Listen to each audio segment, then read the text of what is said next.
Pernahkah Anda melihat seseorang yang sangat berbakat, tetapi hidupnya tidak berkembang sejauh yang diperkirakan? Ia cepat memahami pelajaran. Ide-idenya bagus. Kemampuannya di atas rata-rata. Namun, setiap kali menghadapi kesulitan, ia kehilangan semangat. Setiap kali hasilnya tidak sesuai harapan, ia berpindah ke sesuatu yang baru. Sebaliknya, ada orang lain yang pada awalnya terlihat biasa saja. Ia tidak selalu menjadi yang terpintar. Tidak selalu belajar paling cepat. Tidak mempunyai fasilitas terbaik.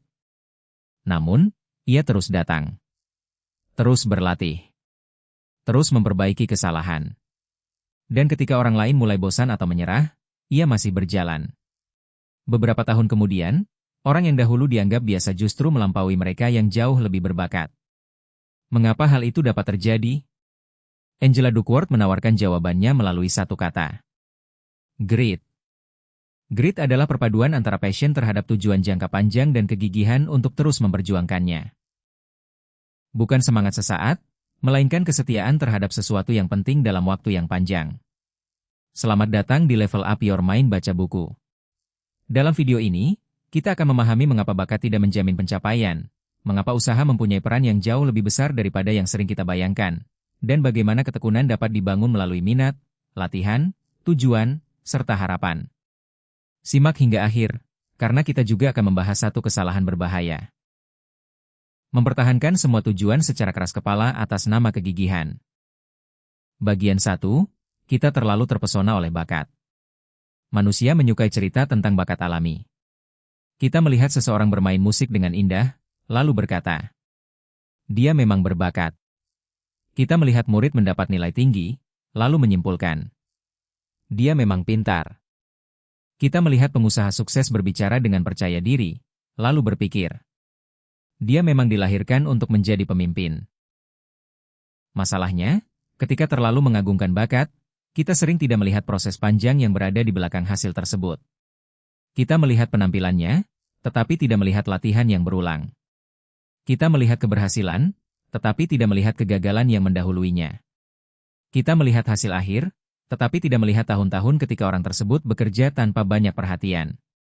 Kekaguman terhadap bakat juga dapat menjadi alasan untuk menyerah. Seorang pelajar berkata, saya memang tidak berbakat dalam bahasa.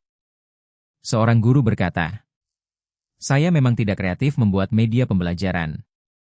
Seseorang yang ingin berbisnis berkata, saya tidak pandai menjual. Kalimat itu terdengar seperti kesimpulan, padahal seringkali baru merupakan gambaran kemampuan saat ini. Bakat mungkin memengaruhi seberapa cepat seseorang belajar. Namun, kemampuan yang tidak dilatih tidak akan berkembang. Sebaliknya, kemampuan yang biasa dapat bertumbuh melalui usaha yang terarah dan terus-menerus. Grit mengingatkan kita bahwa pertanyaan terpenting bukan hanya, seberapa berbakatkah saya? Pertanyaan yang lebih menentukan adalah, seberapa lama saya bersedia belajar, berlatih, dan memperbaiki diri? Bagian 2.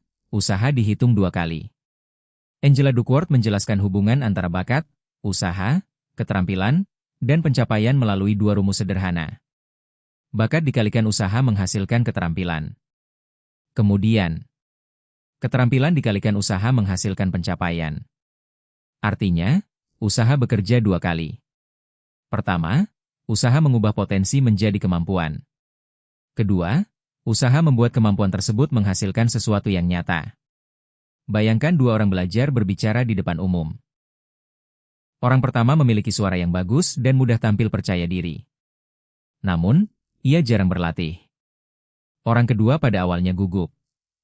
Kalimatnya kaku. Ia sering lupa apa yang ingin disampaikan. Namun, orang kedua terus berlatih. Ia merekam suaranya. Memperbaiki intonasi. Belajar menyusun pembukaan. Mencari masukan. Mengulang presentasi. Setelah beberapa tahun, kemampuan orang kedua dapat jauh melampaui orang pertama. Bakat memberi seseorang titik awal. Namun, usaha menentukan seberapa jauh ia bergerak dari titik tersebut. Ini bukan berarti bakat tidak penting. Orang memang mempunyai kecepatan belajar, keadaan, dan peluang yang berbeda. Namun, bakat yang tidak diberi usaha hanya menjadi kemungkinan. Sedangkan usaha yang konsisten mengubah kemungkinan menjadi kemampuan, lalu mengubah kemampuan menjadi pencapaian. Bagian 3, grit bukan semangat yang meledak sesekali. Banyak orang mampu bekerja sangat keras selama beberapa hari. Pada awal tahun, mereka membuat banyak target. Mereka bangun pagi, berolahraga, membaca, belajar, menulis. Namun, setelah 2 minggu, semangat mulai menurun. Grit bukanlah bekerja sangat keras selama 1 malam. Grit adalah kemampuan mempertahankan arah dalam jangka panjang. Orang yang gritty bukan hanya orang yang mampu berlari cepat. Ia adalah orang yang sanggup bertahan dalam perjalanan panjang. Passion dalam konsep ini juga bukan sekadar perasaan berapi-api. Passion berarti konsistensi minat terhadap tujuan penting. Seseorang tidak terus-menerus mengganti arah setiap kali muncul sesuatu yang lebih baru atau lebih menarik. Bayangkan seorang guru yang ingin meningkatkan kemampuan mengajar. Ia tidak hanya mengikuti satu pelatihan lalu berhenti. Ia membaca, mencoba metode baru, mengamati respons murid, memperbaiki cara menjelaskan, belajar dari rekan. Proses itu berlangsung selama bertahun-tahun. Kegigihan bukan berarti setiap hari terasa menyenangkan. Justru ketekunan dibuktikan ketika pekerjaan mulai membosankan, hasil belum terlihat, dan tidak ada seorang pun yang memberikan pujian. Bagian 4, komponen pertama, temukan minat yang dapat bertumbuh. Salah satu kesalahpahaman tentang passion adalah anggapan bahwa setiap orang mempunyai satu panggilan tersembunyi yang harus ditemukan secara tiba-tiba. Kita menunggu suatu momen ketika hati langsung berkata, "Inilah pekerjaan hidup saya." Namun, minat sering tidak muncul dalam bentuk kilatan besar. Minat dapat tumbuh melalui proses mencoba, mengenal, dan mengulang pengalaman. Seseorang mungkin tidak langsung mencintai kegiatan menulis. Ia mulai dari menulis catatan sederhana. Kemudian merasakan kepuasan ketika gagasannya dipahami orang lain. Ia membaca lebih banyak. Mencoba menulis lagi. Lama-kelamaan, ketertarikan berubah menjadi komitmen. Karena itu, jangan terlalu cepat menilai sesuatu hanya dari pengalaman pertama. Anda mungkin belum menyukainya karena belum cukup mengenalnya. Berikan kesempatan kepada rasa ingin tahu. Cobalah beberapa bidang. Perhatikan kegiatan yang membuat Anda ingin belajar lebih dalam, bukan hanya kegiatan yang memberikan kesenangan cepat. Dalam struktur buku, Duckworth menjelaskan 4 aspek psikologis yang membantu grit bertumbuh: minat, latihan, tujuan, dan harapan. Minat adalah pintunya. Namun, minat saja belum cukup. Ia harus dilanjutkan dengan latihan. Bagian 5, komponen kedua, berlatih pada bagian yang belum dikuasai. Banyak orang mengira latihan berarti mengulang sesuatu berkali-kali. Padahal, tidak semua pengulangan menghasilkan peningkatan. Seseorang dapat melakukan pekerjaan yang sama selama 10 tahun, tetapi kemampuannya hanya berkembang sedikit apabila ia selalu mengulang bagian yang sudah nyaman. Latihan yang membantu pertumbuhan mempunyai tujuan yang jelas. Kita memilih satu kelemahan. Mencoba memperbaikinya. Mendapatkan umpan balik. Kemudian mengulang dengan cara yang lebih tepat. Seorang pelajar tidak cukup hanya membaca ulang catatan. Ia perlu menguji pemahaman, mengerjakan soal, menemukan kesalahan, lalu memperbaiki bagian yang belum dipahami. Seorang pembuat konten tidak cukup hanya terus mengunggah video. Ia perlu memeriksa bagian mana yang membuat penonton meninggalkan video. Apakah pembukaannya kurang kuat, visualnya terlalu statis, atau narasinya terlalu panjang. Seorang guru tidak cukup hanya mengulangi metode yang sama. Ia perlu memperhatikan apakah murid benar-benar memahami pelajaran. Latihan yang baik tidak selalu terasa nyaman. Kita harus menghadapi bagian yang belum dikuasai. Namun, ketidaknyamanan itu bukan tanda bahwa kita tidak berbakat. Ia adalah tanda bahwa kita sedang berada di wilayah pertumbuhan. Bagian 6, komponen ketiga, hubungkan pekerjaan dengan tujuan. Ketekunan menjadi lebih kuat ketika kita mengetahui mengapa pekerjaan tersebut penting. Orang dapat bertahan lebih lama ketika usahanya tidak hanya berpusat pada keuntungan pribadi, tetapi juga mempunyai manfaat bagi orang lain. Seorang guru mungkin lelah mempersiapkan pelajaran. Namun, ia mengingat bahwa satu penjelasan yang baik dapat mengubah cara murid melihat masa depannya. Seorang pengusaha mungkin menghadapi banyak penolakan. Namun, ia yakin produk yang dibangun dapat membantu menyelesaikan masalah pelanggan. Seorang penulis mungkin berkali-kali memperbaiki naskah. Namun, ia percaya bahwa gagasannya dapat menolong seseorang memahami hidup dengan lebih baik. Tujuan memberikan makna kepada kesulitan. Tanpa tujuan, latihan terasa seperti beban. Dengan tujuan, latihan menjadi bagian dari kontribusi. Tanyakan kepada diri sendiri. Siapa yang akan memperoleh manfaat apabila saya menjadi lebih baik? Masalah apa yang ingin saya bantu selesaikan? Nilai apa yang ingin saya tinggalkan melalui pekerjaan ini? Kita tidak harus mempunyai misi yang terlihat besar di mata dunia. Tujuan dapat dimulai dari sesuatu yang dekat, keluarga, murid, pelanggan, komunitas, atau orang-orang yang kita layani setiap hari. Bagian 7, komponen keempat, pelihara harapan. Harapan dalam buku ini bukan sekadar berpikir bahwa semuanya akan berjalan baik. Harapan adalah keyakinan bahwa keadaan dapat diperbaiki melalui tindakan. Ketika gagal, ada dua cara menafsirkan kejadian. Cara pertama berkata, "Saya memang tidak mampu. Keadaan tidak akan berubah. Percuma mencoba lagi." Cara kedua berkata, "Cara ini belum berhasil. Apa yang dapat saya pelajari? Apa yang harus saya ubah pada percobaan berikutnya?" Kegagalan yang sama dapat melahirkan dua jalan yang berbeda. Orang pertama melihat kegagalan sebagai identitas. Orang kedua melihatnya sebagai informasi. Harapan tidak menyangkal kenyataan. Kita tetap mengakui bahwa kegagalan itu menyakitkan. Rencana memang dapat berantakan. Kesempatan dapat hilang. Namun, harapan menjaga kita agar tidak menyimpulkan seluruh masa depan hanya berdasarkan satu kejadian. Kita mungkin tidak dapat mengendalikan hasil setiap percobaan. Tetapi kita masih dapat mengendalikan apakah akan belajar, mencari bantuan, memperbaiki strategi, dan mencoba kembali. Bagian 8, budaya dan lingkungan membentuk ketekunan. Grit tidak hanya dibangun melalui kekuatan pribadi. Lingkungan juga memengaruhi kemampuan seseorang untuk bertahan. Kita lebih mudah disiplin ketika berada bersama orang-orang yang juga disiplin. Kita lebih berani menghadapi tantangan ketika mempunyai mentor yang menuntut sekaligus mendukung. Kita lebih mudah mempertahankan kebiasaan ketika budaya kelompok menganggap usaha dan perbaikan sebagai sesuatu yang normal.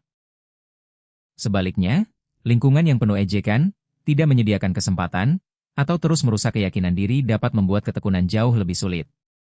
Karena itu, jangan hanya bertanya, "Bagaimana saya menjadi lebih kuat?" Tanyakan pula, "Lingkungan seperti apa yang membantu saya menjadi kuat?" Carilah teman yang mempunyai tujuan sejalan. Bangun kelompok belajar. Minta bimbingan dari orang yang lebih berpengalaman. Ciptakan ruang kerja yang mengurangi gangguan. Bagi orang tua dan guru, jangan hanya memuji hasil. Hargai proses, kejujuran terhadap kesalahan, keberanian mencoba, dan kesediaan memperbaiki diri. Duckworth sendiri menegaskan bahwa keadaan hidup tetap penting. Grit tidak dapat menggantikan kebutuhan terhadap kesempatan, dukungan, mentor, keamanan, dan lingkungan yang sehat. Grit diperlukan, tetapi tidak cukup untuk menjelaskan seluruh keberhasilan manusia. Bagian 9, tekun bukan berarti keras kepala. Setelah mendengar pentingnya kegigihan, kita mungkin berpikir bahwa berhenti selalu merupakan kelemahan. Padahal, tidak semua tujuan harus dipertahankan. Ada proyek yang memang tidak lagi masuk akal. Ada metode yang tidak bekerja. Ada tujuan kecil yang perlu diganti agar tujuan besar tetap dapat dicapai. Misalnya, seseorang mempunyai tujuan utama untuk membantu masyarakat melalui pendidikan. Ia mencoba mewujudkannya dengan membangun aplikasi. Setelah diuji, aplikasi tersebut tidak sesuai kebutuhan pengguna. Kegigihan bukan berarti terus mempertahankan aplikasi yang gagal. Ia dapat mengganti caranya, membuat kelas, menulis buku, atau membangun komunitas belajar. Tujuan tingkat bawah boleh berubah. Strategi boleh diperbaiki. Jalan boleh diganti. Yang perlu dijaga adalah nilai dan arah besar yang benar-benar penting. Duckworth juga mengingatkan bahwa seseorang dapat terlalu keras kepala terhadap tujuan tingkat rendah dan terus menghabiskan sumber daya pada sesuatu yang tidak lagi layak dipertahankan. Grit bukan kebutaan. Grit adalah kesetiaan yang disertai kemampuan belajar. Bagian 10. Jangan gunakan grit untuk menyalahkan orang yang kesulitan. Konsep grit dapat disalahgunakan. Kita dapat melihat seseorang yang belum berhasil, lalu berkata, dia kurang berusaha. Padahal, kita tidak mengetahui seluruh keadaan hidupnya. Mungkin ia tidak mempunyai dukungan. Mungkin ia bekerja dalam sistem yang tidak adil. Mungkin ia menghadapi tekanan ekonomi, kesehatan, atau keluarga yang tidak terlihat. Ketekunan memang penting, tetapi bukan satu-satunya faktor keberhasilan. Bakat, kesempatan, kualitas pendidikan, dukungan sosial, kesehatan, kondisi ekonomi, dan keberuntungan juga berpengaruh. Bahkan Duckworth menegaskan bahwa anak yang datang ke sekolah dalam keadaan lapar, takut, atau tidak memperoleh kebutuhan dasar tidak dapat diselamatkan hanya dengan nasihat agar lebih gigih. Maka, gunakan gagasan grit untuk membangun diri, bukan untuk menghakimi orang lain. Ajarkan ketekunan sambil memperbaiki lingkungan. Dorong usaha sambil memberikan dukungan. Minta seseorang bertanggung jawab, tetapi tetap pahami hambatan yang sedang dihadapinya. Langkah praktis.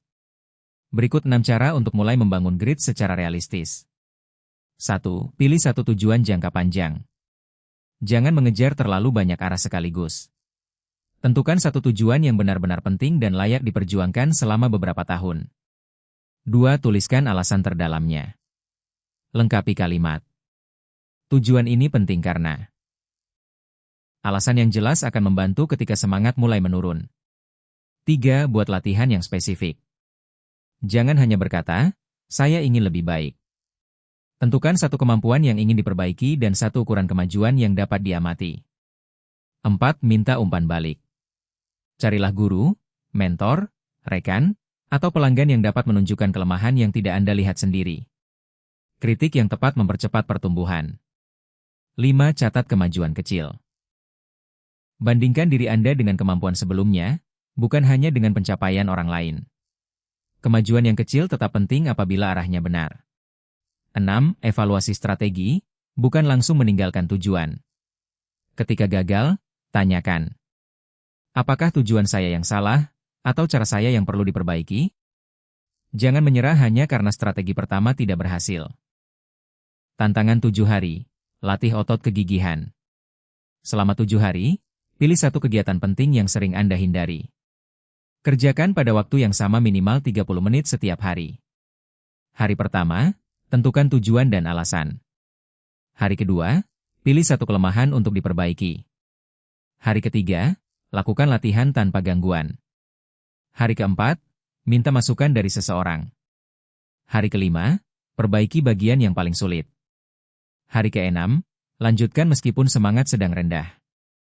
Hari ketujuh, nilai kemajuan dan rancang latihan berikutnya. Tujuan tantangan ini bukan menghasilkan perubahan besar dalam 7 hari.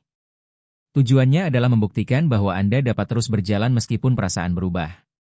Pesan terbesar dari grit bukan bahwa bakat tidak mempunyai arti. Pesannya adalah bahwa bakat bukan akhir dari cerita. Bakat menentukan seberapa cepat seseorang mungkin belajar. Namun, usaha menentukan apakah kemampuan itu benar-benar berkembang. Kegigihan menentukan apakah seseorang tetap berjalan ketika hasil belum terlihat. Passion menentukan apakah ia memiliki tujuan yang cukup penting untuk diperjuangkan dalam waktu panjang. Orang-orang yang berhasil bukan selalu mereka yang memulai paling cepat. Seringkali, mereka adalah orang yang tetap berada di perjalanan ketika yang lain mulai berhenti. Mereka bosan, tetapi berlatih. Mereka gagal, tetapi belajar. Mereka lelah, tetapi mengatur ulang tenaga. Mereka mengganti strategi, tetapi tidak mudah meninggalkan tujuan. Maka, renungkan satu pertanyaan ini. Tujuan penting apa yang ingin Anda perjuangkan cukup lama, bahkan ketika hasilnya belum segera terlihat? Jangan hanya mengandalkan semangat. Bangun minat. Latih kemampuan. Temukan tujuan. Pelihara harapan. Karena pencapaian besar bukan hanya milik orang yang berbakat. Pencapaian besar juga dibangun oleh mereka yang bersedia bertumbuh dan bertahan. Terima kasih telah belajar bersama Level Up Your Mind Baca Buku. Tekan tombol subscribe untuk mendapatkan ringkasan buku tentang psikologi, pengembangan diri, bisnis, sejarah, filsafat, novel, dan berbagai tema menarik lainnya. Bagikan video ini kepada seseorang yang sedang merasa dirinya kurang berbakat atau hampir menyerah dalam perjalanan. Tuliskan di kolom komentar. Tujuan apa yang ingin Anda perjuangkan dengan lebih gigih mulai hari ini? Temukan tujuanmu, bertahan dalam prosesmu, dan naikkan level hidupmu.